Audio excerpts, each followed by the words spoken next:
Good question.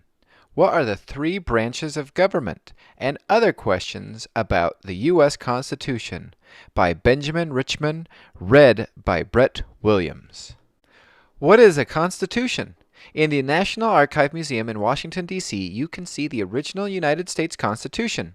The room is dim and a security guard stands on duty as more than 1 million people each year visit this special document in its glass display case. Why pay so much attention to a yellow old piece of parchment? What is a constitution anyway? A constitution is a set of rules for a country. It outlines how a government works and what it does for its people and what its people do for the government. Many constitutions say how the people's leaders will be selected and what powers those leaders have. Before constitutions, many countries had codes of law. Some were written by only one person, and others weren't written down at all. That meant that sometimes the laws weren't fair to the people. In England in 1215, a group of rich landowners and church leaders made King John sign a code of law called the Magna Carta.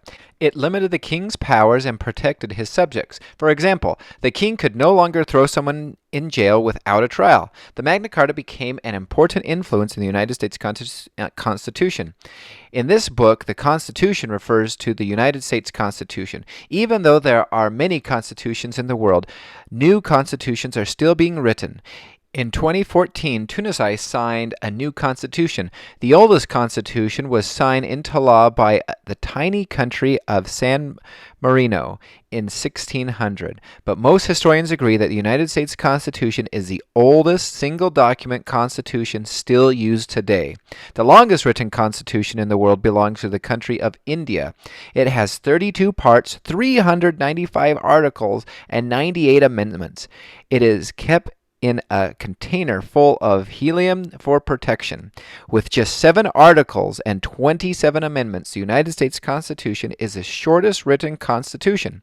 Signed or ratified into law in 1788, the U.S. Constitution became a model for many constitutions that have come after it. Did the United States exist before the Constitution? According to the legend, when the Revolutionary War was beginning, Benjamin Franklin told the 13 colonies, "We must hang together, or assuredly we shall all hang separately." He was telling the colonies that they needed to work together to be rid of British rule. Otherwise, they would lose the war for their freedom. So, in the middle of the Revolution, leaders from each colonies met in York, Pennsylvania. They wrote the Articles of Confederation, the United States' first code of laws.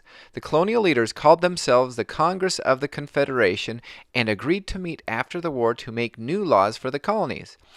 In the articles, the colonies vowed to protect each other and treat each other's citizens well. They decided that the Congress would make deals with foreign countries and that the Articles of Confederation could not be changed unless the colonies agreed. After winning the Revolutionary War against the British, the United States of America was sovereign. No other country ruled over it. But the young country wasn't as unified then as it is today. Each of the 13 colonies had its own constitution, its own rulers, and even its own money. Can you imagine living in Massachusetts and not being able to use your money to buy something in Rhode Island?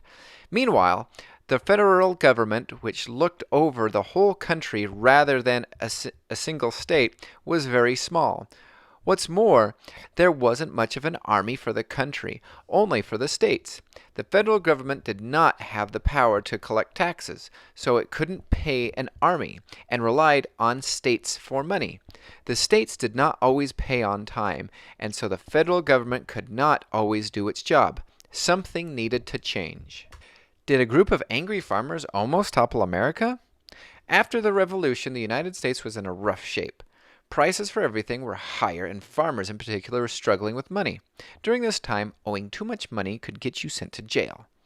Many farmers, like Daniel Shays, had just returned from fighting the British and felt like they deserved better treatment.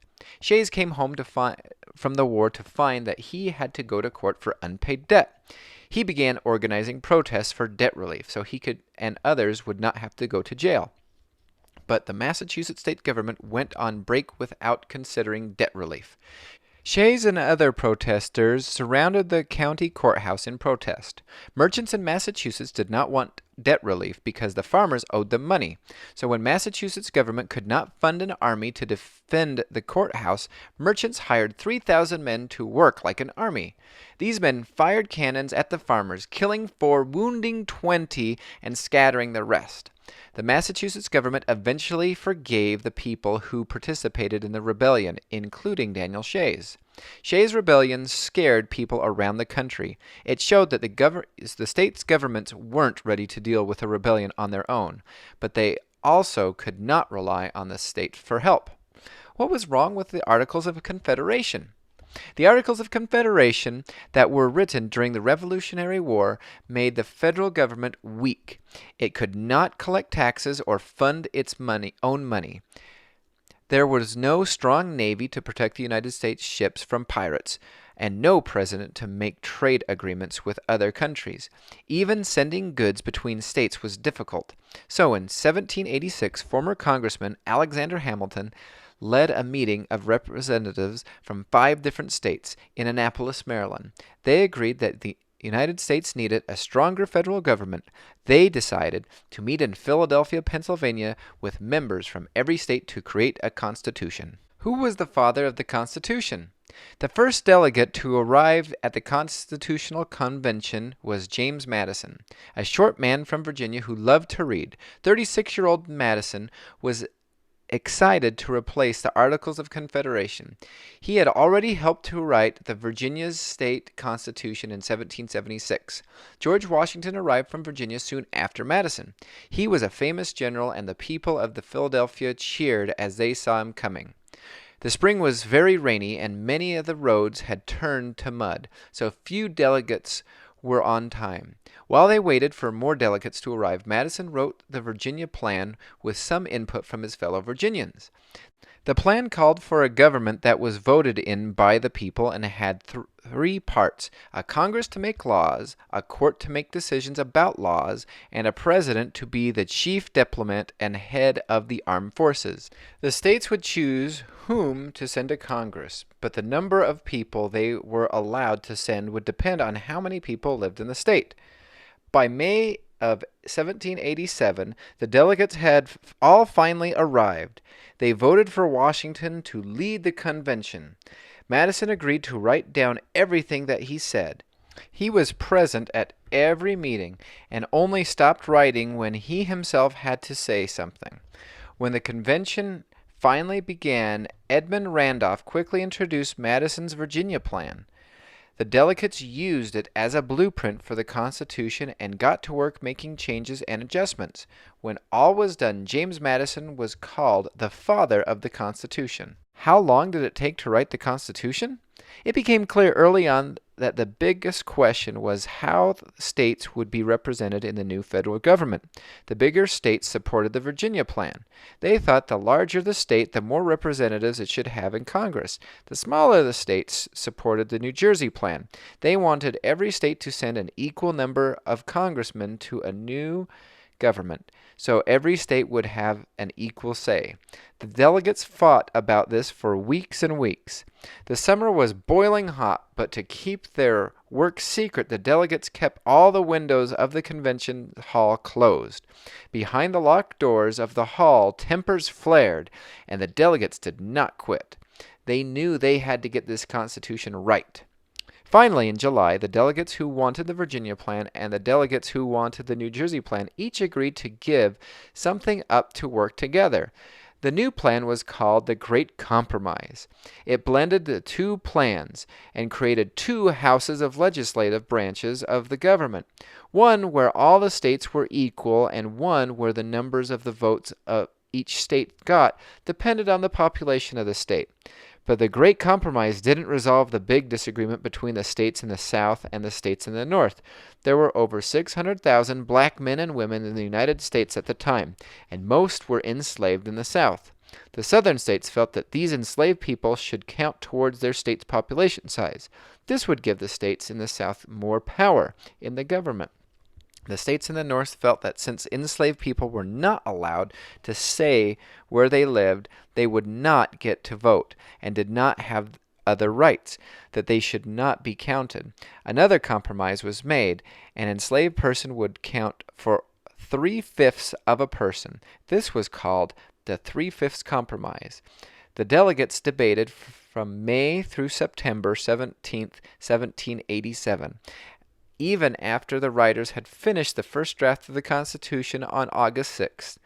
Finally, a young man named Jacob Stahlus was paid $30 to write the famous Constitution on the parchment that you can see in the National Archives today. What is in the Constitution? When the convention and all the debating was over, Benjamin Franklin said, "I doubt too whether any other convention we can obtain may be able to make a better constitution." The end result was a constitution with 7 articles or parts. The first 3 articles outlined the separation of powers.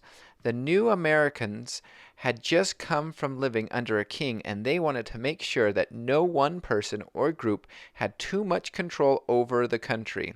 That's why the Constitution outlines what the federal government can and cannot do. Just like the Magna Carta, the Constitution says that you can get a trial if you are accused of a crime. It also tells what the states can and cannot do. States cannot declare war, for instance. The Constitution also includes the rules for how it can be changed. Even after all the hard work, the delegates knew the Constitution wasn't perfect. They wanted to make sure that it could always be improved. Still, Franklin was amazed at how well the final document came out.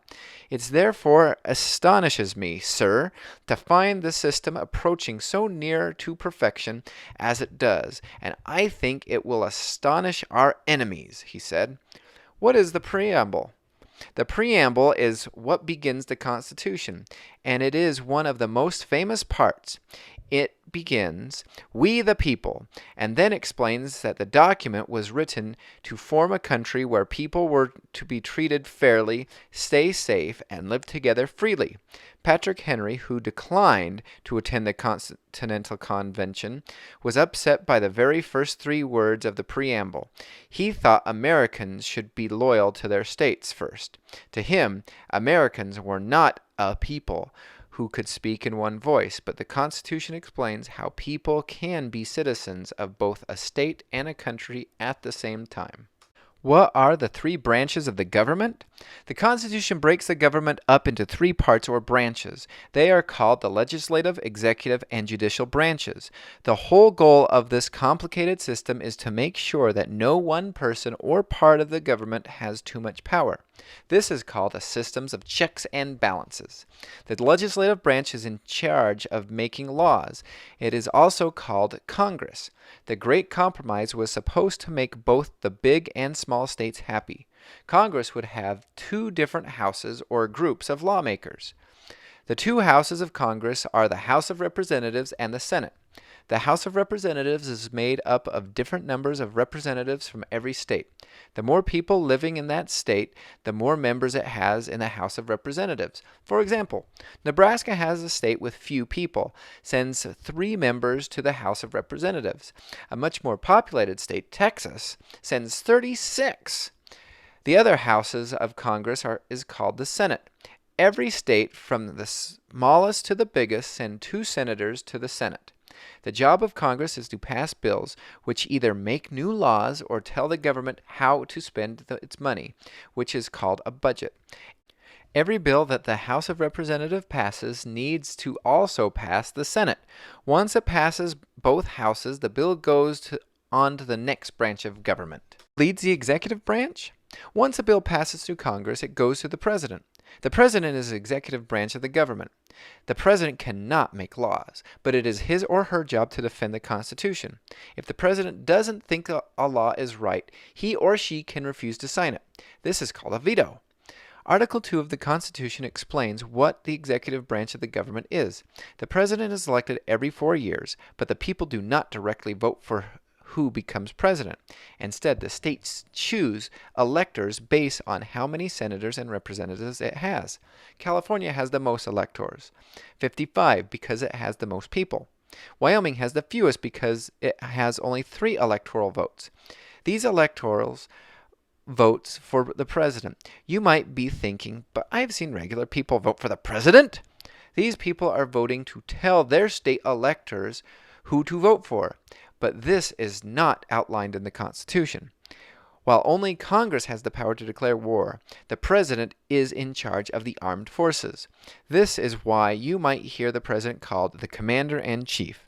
These days, most presidents leave military planning to the generals and advisors, but the president still is in charge. The president is also the country's chief diplomat, so he or she greets foreign leaders and discusses policies with them. President Jimmy Carter famously invited the presidents of Israel and Egypt to the United States in 1978 to help the two countries stop fighting. The oath that the president says as he or she is sworn in can also be found in the Constitution. It goes, "I do solemnly swear or affirm that I will faithfully execute the office of the President of the United States and will, to the best of my abilities, preserve, protect, and defend the Constitution of the United States." Who is appointed to be a judge for life? Once a bill passes through Congress and is signed by the President, it becomes a law. But it can still be challenged or changed. If the law isn't clear or if it violates the Constitution, the Supreme Court can step in.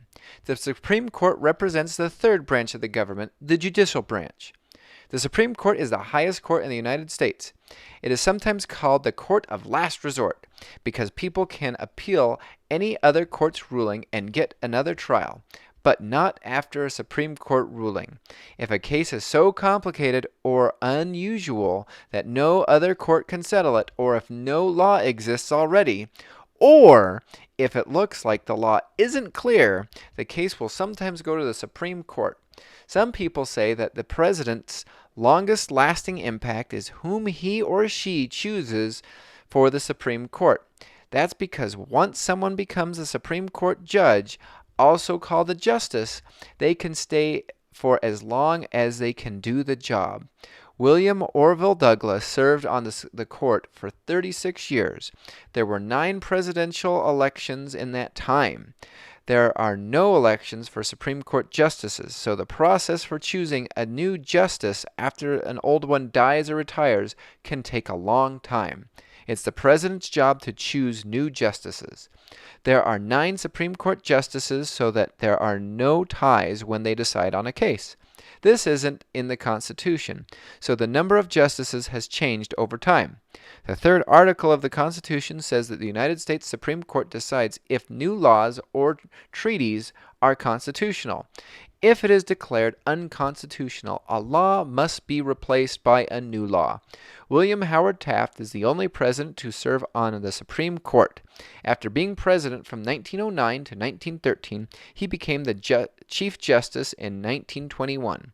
The first woman who was appointed to the Supreme Court was Sandra Day O'Connor. President Ronald Reagan appointed her in 1981. How long did it take to approve the Constitution? Although there were 55 delegates in total at the Constitutional Convention, only 39 signed the Constitution.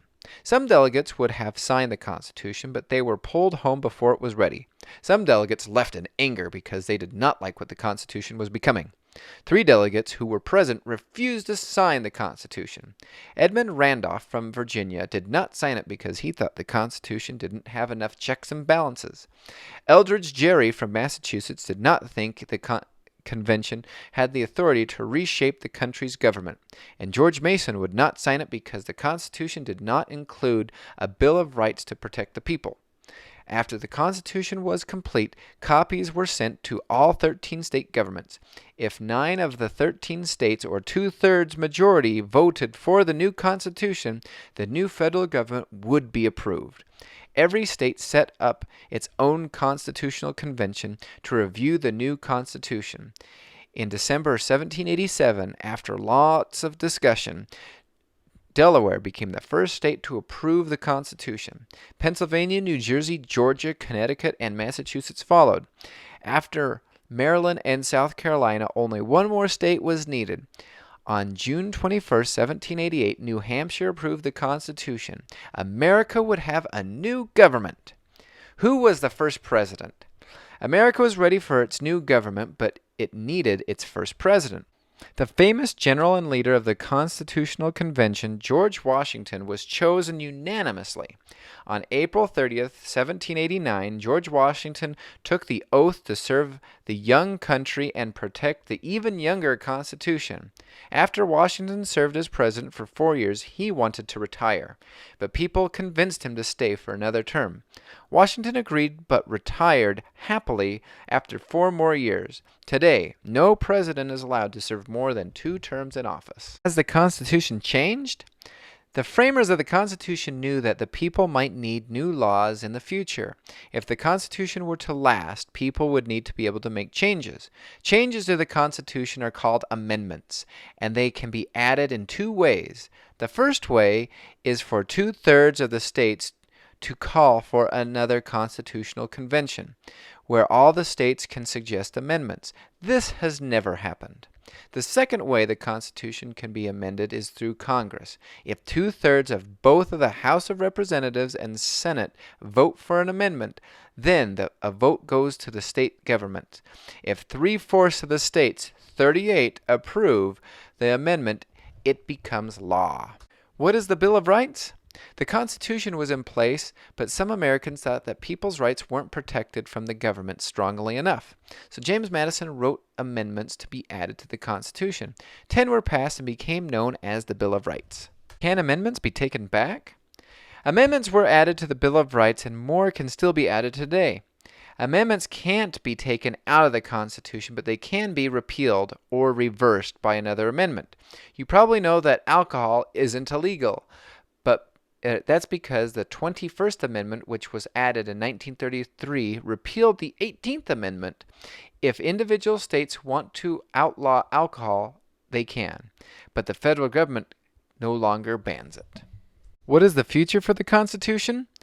The United States Constitution has lasted into the 21st century. The hard work that the framers of the Constitution did during the long hot summers of 1787 and the power of debate produced a durable, sturdy government. But the Constitution is still a living document that has changed as the United States has grown. Every new law is compared to the rules set by the Constitution.